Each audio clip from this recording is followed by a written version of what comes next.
It is decided to pivot a little bit and talk about carbohydrates in general because it's very important. Not all carbs are created equal. They're all different. And I want to clear things up because they're not your enemies. But it's important to understand not all carbohydrates are the same, even within the same food group. Groups like rice and oats and fruits. Some carbs hit the bloodstream like bam, and others are slow burning. You need to know the difference. That's because every carbohydrate is different in how it's structured and how it breaks down in your body. There are three main types of carbohydrates.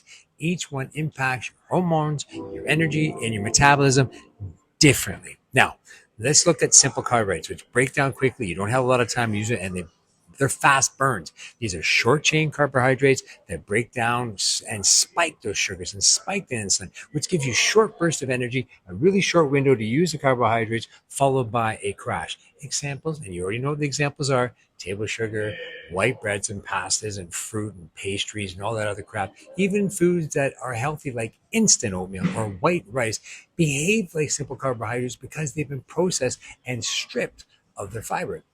The grain's outer layer, which normally helps break down digestion, had been removed so these foods absorb rapidly, raise your blood sugar, and hit quick. Simple carbohydrates have a place in your plan, but ladies, listen, the timing matters. It's best used in small amounts after workout, not spread throughout the day. And don't switch them up for the next group, which is your complex carbohydrates, which give you a slow, steady burn.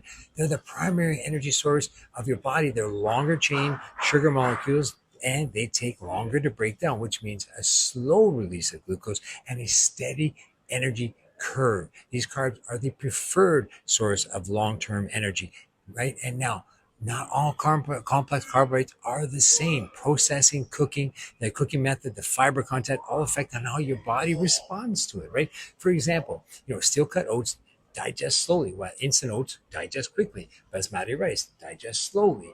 Jasmine or white rice digest quickly. Sweet potatoes digest slowly. White potatoes digest quickly. So you have to understand, even ladies, when you want to use the crackers, they are processed. You need low glycemic complex carb to help stabilize blood sugar, control hunger, and ghrelin. Now, this is important because it keeps the body consistent. Now, things like steel cut oats, quinoa, brown rice, basmati rice, lentils, chickpeas, black beans, sweet potatoes, sprouted old bread, bulgur, and barley, amazing for you. They break down slowly, give you a steady flow of energy, and they're low in the glycemic energy, giving you great energy. Now, fibrous carbohydrates. These are the hormone helpers. They are technically complex carbohydrates, but they're high in fiber and low in starch. They digest slowly. We kind of call them free carbs. They support gut health. They help regulate your hormones, and they help in detoxification. They have lots of minerals in them and vitamins, and they bind waste to estrogen byproducts and help your digestive tract. These carbs have a major role in women's metabolic health, especially during perimenopause and menopause.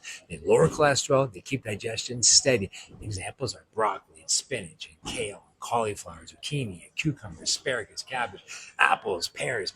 Now, while fruits, let's talk about fruits since we're back. Some fruits digest faster than others. Even fruits differ in terms of the way they break down. Cool climate fruits like apples, pears, berries, lower in glycemic index, digest slower. Tropical fruits like pineapple, mango, papaya, banana digest quickly and spike insulin levels, spike sugar levels really quickly. Both types are healthy, but timing matters. Low glycemic fruits work well any time of the day. Higher glycemic fruits are work best after workouts or early mornings when you have the body can use it all day very efficiently. The bottom line, now listen to me, bottom line is you have to understand carbs are not the enemy. The real key here is choosing the right kind of carbs in the right amount at the right time. And that's what those meal plans have. They're very specifically designed to put complex carbs in at times to give you steady energy. Fibrous carbs balance your hormones and digestion. Simple carbs give you quick fuel, but when needed, they should be used very strategically. So when you choose your carbs wisely, don't just choose what works for you. Use ones that balance out your hormones, control your hunger, help you with your metabolism, and more important, give you long-serving energy. So I see a lot of things with crackers and all this other stuff out there. Yeah, they're okay, but they're not great. I also see where we're doing meal plans where we're just, shake, yogurt, fruit, and that's all we're doing pretty much all, that's mixing up all day long. And we're not really putting anything of substance in there, especially if we don't even put any fat and protein in there. So be smart. This wasn't a planned speech as it was, but I wanted you to understand why the meal plans are structured. So when you want to swap things out, no problem, but make sure you're also swapping out the smart carbs.